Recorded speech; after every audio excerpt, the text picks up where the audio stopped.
Good evening, Vanessa. How have you been doing recently? Are you working overtime again tonight? Hey, Jenna, I'm doing fine, I guess. And yeah, I'm still here working overtime, trying to get this project all finished up. Oh, that's too bad. That has to be pretty depressing, staying late all the time. You'd think that they'd choose someone else every once in a while. What project is it this time? I'm still working on the project that I spoke to you about a few days ago. But honestly, I feel I'm still not really getting anywhere with all of the time and effort I've put in. I need to try and finish it here soon. But before I can even go home, I still need to attend a meeting with some of the managers.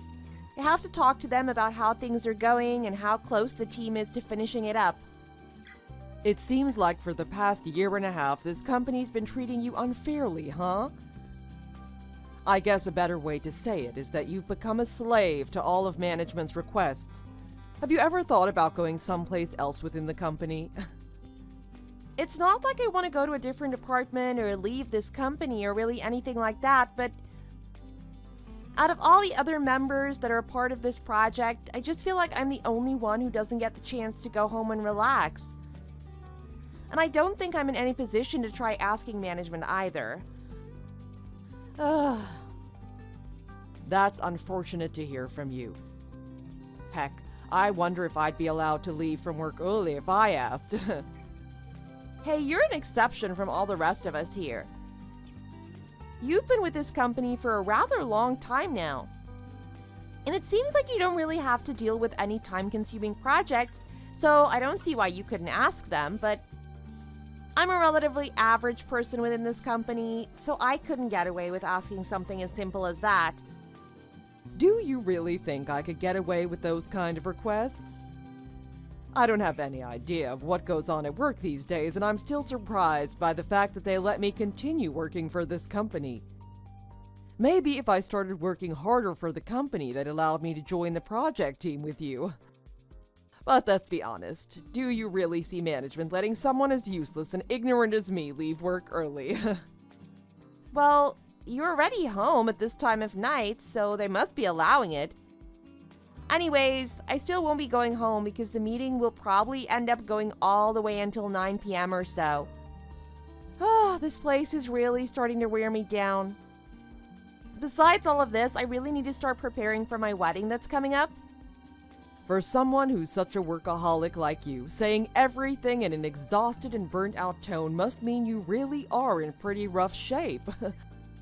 But hey, you have an amazing wedding to look forward to, so that should be keeping your spirits high, right? Are you still keeping up with all of the wedding prep? Do you think I have the time to get anywhere with them? I still have to figure out what I'm gonna wear and who I want to invite. But every day for the past 6 months, I've been working about 10 to 11 hours a day, you know?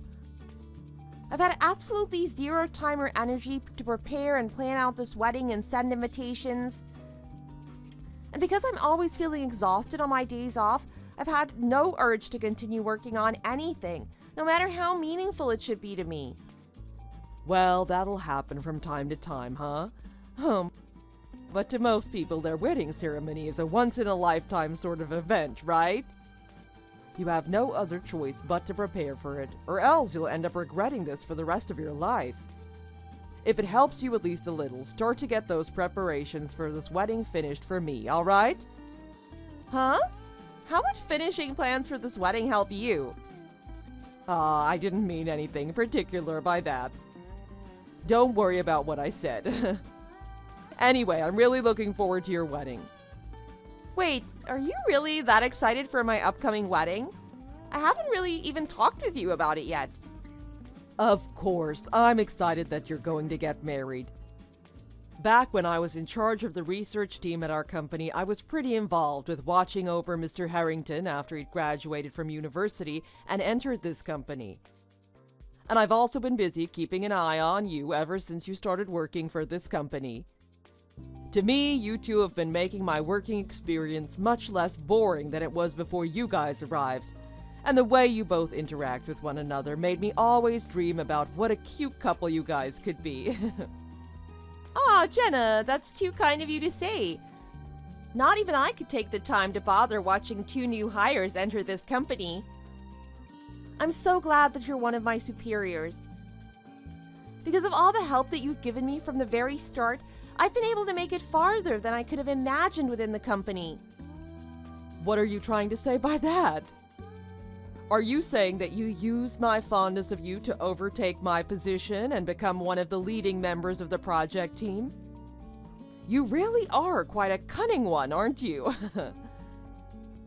No, that's not at all what I meant by that. I had no intention of making it in this position when I envisioned working for the company. It was all because of the higher-ups that decided to place me on the project team. And if you were never there helping me along the way by putting in a good word for me, I would have never had a chance of becoming a part of this team. Why the heck are you being so serious all of a sudden? It was just a small joke. I'm just messing around to get you to stop acting so down. In reality, I'm happy that I was treated so well by a very responsible and knowledgeable newbie like yourself. If you'd never decided to enter the company, I would have most likely left out of total boredom. Jenna, you shouldn't be saying something like that to me. But really though, I was only able to make it to where I am now because of all you did. I'm sorry for all the complaining I've done recently regarding this project and the overtime. I'll continue to do my best at this company and with this project just for you, Jenna. I won't let you down. Also, I'll make sure that all the time and effort you put into me doesn't go to waste. Oh my gosh, you're making me blush. But just to let you know, if you don't end up doing your best within the company, you'll have to worry about your position on that team. If you end up not being around anymore, I'll have to take everything for myself. Huh? What do you mean by that? What'll you be taking all for yourself? That is a big secret. Wait, you can't just keep that a secret from me. Now you've got me all interested. I wonder what you could be hiding. Is it something expensive that's in your office kept within your desk? Or even better than that, could it be that super handsome guy that was just hired as our HR, Brad? I really want to know what it is that you'll have all to yourself. Oh well, he was once a new hire from around the time that you were also entering this company. You're pretty clueless who it is though, huh? Let's let it be for now. There's no need for us to get too deep about my love life at this time of night. Please get back to focusing on your project, okay? Come on! Now that I have this secret of yours on my mind, there's no way I could attempt to focus on this project. From how you phrased it, it's pretty much impossible for me to stop asking you about who it is, especially now that it involves someone you like. Also, today in particular, our conversation on here has had some real sentiment to it, right? Like we're finally starting to talk more about our lives than just what's going on at the workplace. I'm the type of person that gets far too excited when talking about other people's life outside of work. My, you're all riled up now. It's alright to go little by little when talking about love interests like mine. And by the way, I think you're starting to forget about something. Are you alright on time? It's getting closer to the start of that meeting, and I don't think you've gotten any closer to finishing that very important project. Oh, crap. I was so caught up with this that I totally forgot to look at the time. Man, with how much I'm getting involved in, I don't even think I'll be able to get to the wedding preparations today either. You'll be alright, just stop focusing on what I said earlier and make some progress on the project. And also, good luck at that meeting, okay? Hey, Jenna, I just heard from David. He said that during the time that I was still at work, you ended up contacting the wedding venue that me and him planned to get married at, right? Thank you for doing that, and I'm sorry for troubling you with something that David and I should have been handling from the start. Hey, it's not a problem for me whatsoever. We're all involved in this wedding after all, you know? There's no need for you to worry about the preparations anymore. I think I was able to get it all straightened out. Oh, that's such a relief. Wait, what? We're all involved, and I shouldn't worry anymore about it. What do you mean by that? What all have you straightened out? And also, all I heard from David was that you contacted the reception hall, but he didn't give me any information on what you were helping with. What was it that you ended up contacting them about? Oh gosh. David really didn't spell it all out for you, huh? I'm sorry in advance for how harsh this is all gonna sound to you. And I don't think what I did was meant to help you, but rather me. What the hell is going on? Wait, you never referred to David by his first name. I know you helped him out a ton at work, but you always refer to him by his last name. Okay. I guess I need to tell you everything now. It isn't very healthy for me to hide this from you, and you'd soon find out about this from David anyway. Hiding? What have you been hiding from me? This whole ordeal is starting to get a little scary. And why do you keep on laughing so much? Oh no, I'm starting to get a bad feeling about all of this. This situation looks exactly like something I've seen in a drama before. Oh, that's quite accurate. This is definitely like something out of a romantic drama or something, huh? I'm sorry to have to break it to you, but that wedding that you had scheduled for 2 months from now is for David and I to get married. What the hell? I knew there was a reason I had such a bad hunch about the way you were wording things and acting. Wait, are you actually being serious right now? What kind of reason do you have for doing something this horrific? It feels like you're just making fun of me or something. You have to be lying. There's no way you'd want to do this to me, right? I thought you were all excited for me to get married to David because we were so cute together. Oh gosh, wouldn't it be great if I was just playing a prank on you? However, I'm really telling you the truth here, and I have many reasons for doing this. David and I have actually already been dating for 2 years now. You both have been together for 2 years already? What? But David and I didn't start dating until about a year ago.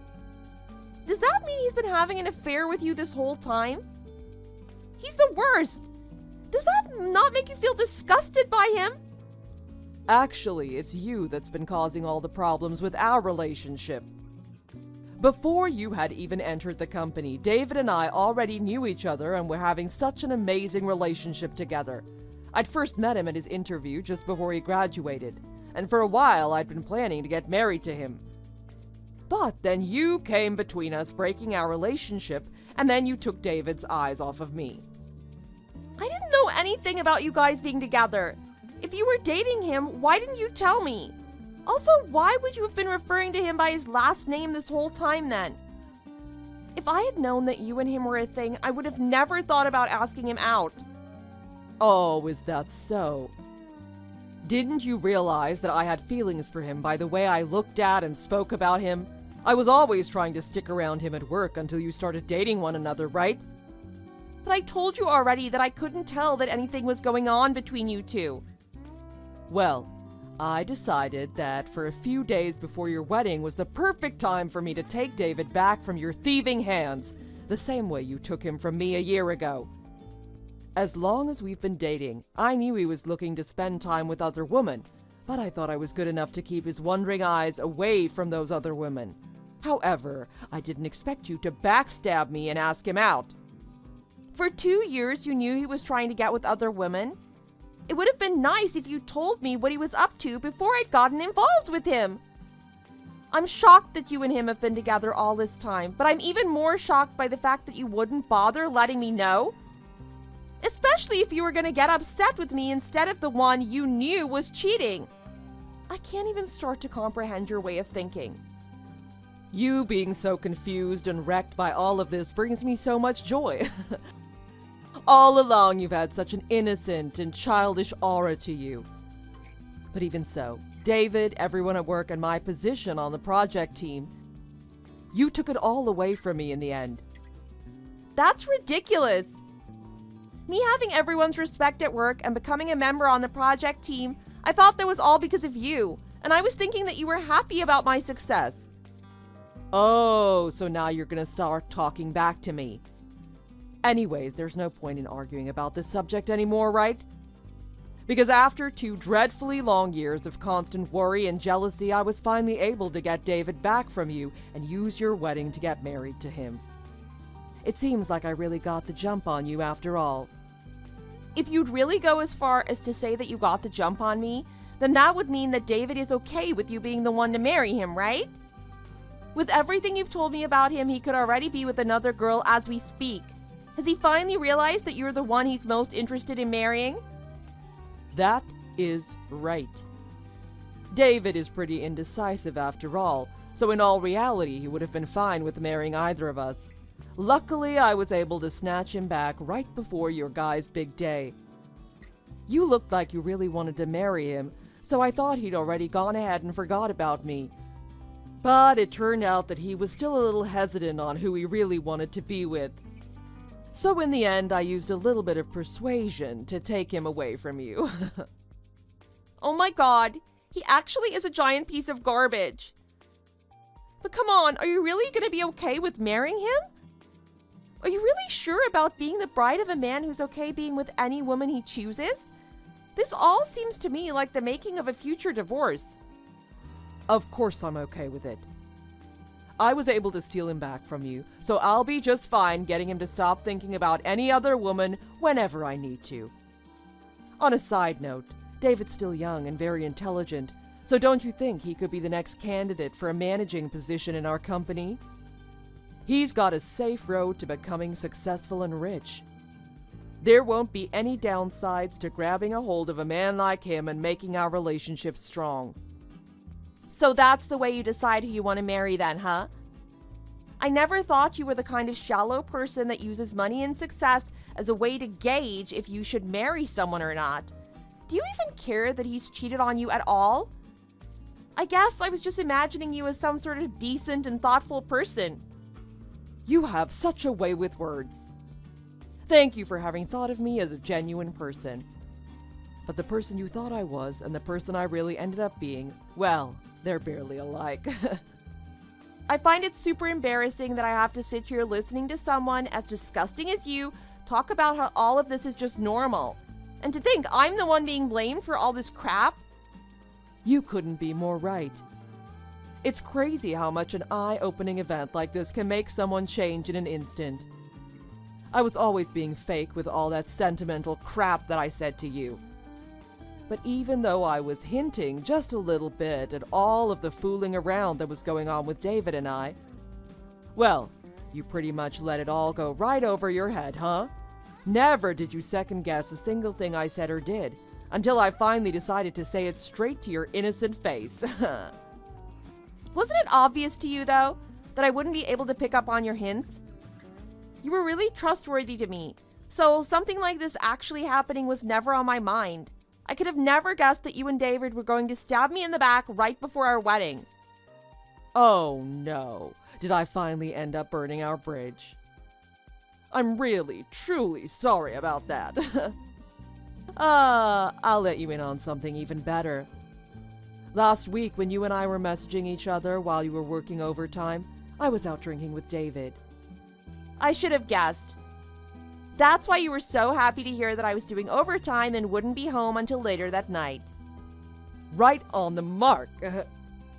On top of that, when I ended up calling the reception and letting them know that I would need to change the bride's information, they were all beyond surprised at that. But in all honesty, this is definitely something to be surprised about, huh? That's enough already, Jenna. There's no need for me to have David around anymore, and any bit of pleasure I had talking with you is long gone now.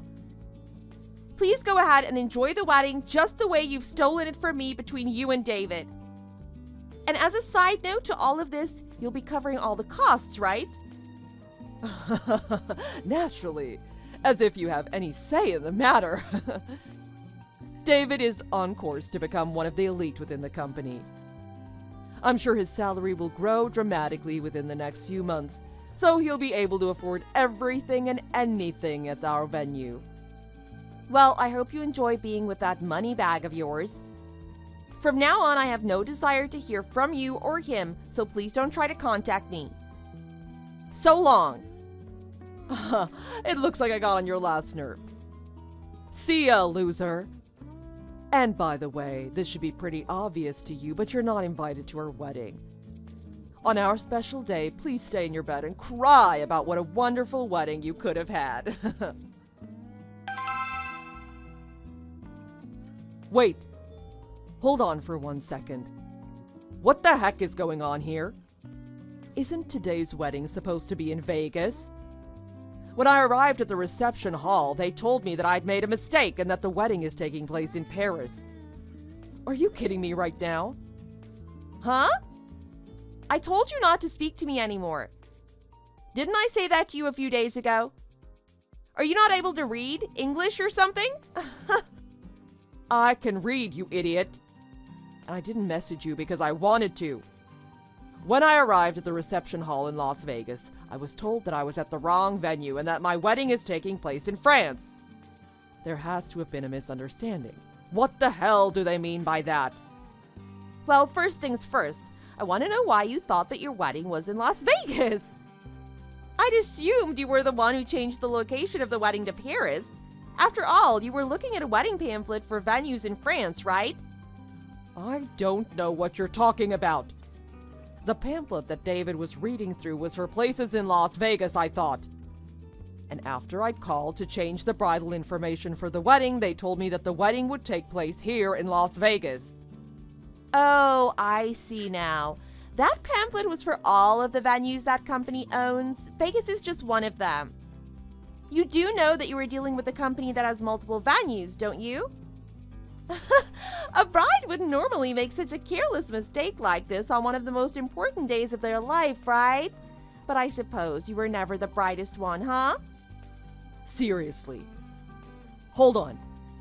In other words, David is heading to France right now to get ready for our wedding. All he said was, "I'll see you there." He should have told me something by now. Hasn't he noticed that I would be on the plane right now with him? Guess not. Or maybe he just didn't care. Or even better, maybe he thought you were smart enough to know the right wedding venue. You guys must have really not talked about all of your travel plans very thoroughly then. Why would you say these sorts of things when you can see that I'm panicking? When I was asking him about where we'd have our wedding at, I never said I wanted to have a wedding outside of the country. I said we should just go to Vegas. I don't think he cared too much about where you wanted to have the wedding. Of course, I'd originally chose to have the wedding within the US, but you were the one who took my wedding away from me, so don't even try to rope me into this. Hopefully you can get a grasp on reality and find a way to get to Paris by the time the wedding starts. I mean, shouldn't you already be trying to catch up to him or something? How am I supposed to catch him, though? I don't even have a passport. This is the whole reason why I told him to choose somewhere inside the States. There is no chance that I'll be able to get to him now.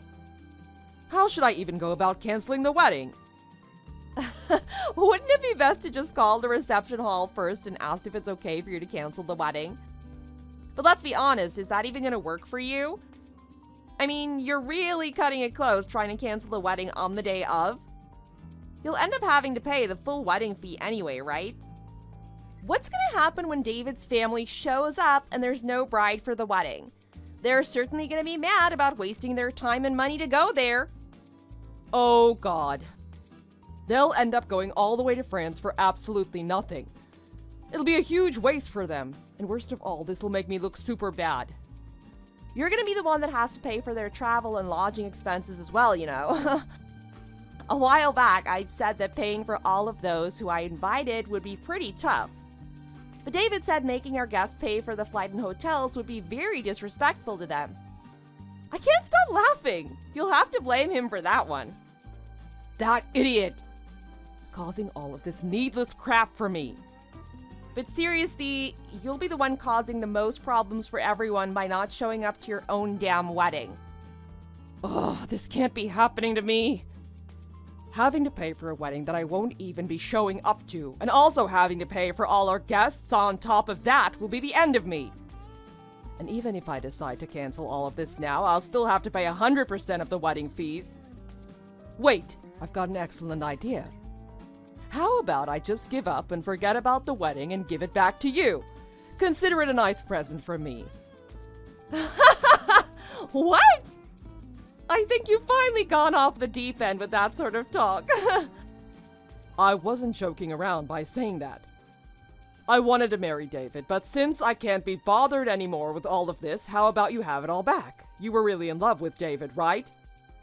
You're more than welcome to go to Paris to marry him if you want. I'll even let him know I'm not in love with him anymore so that he'll stop thinking about me.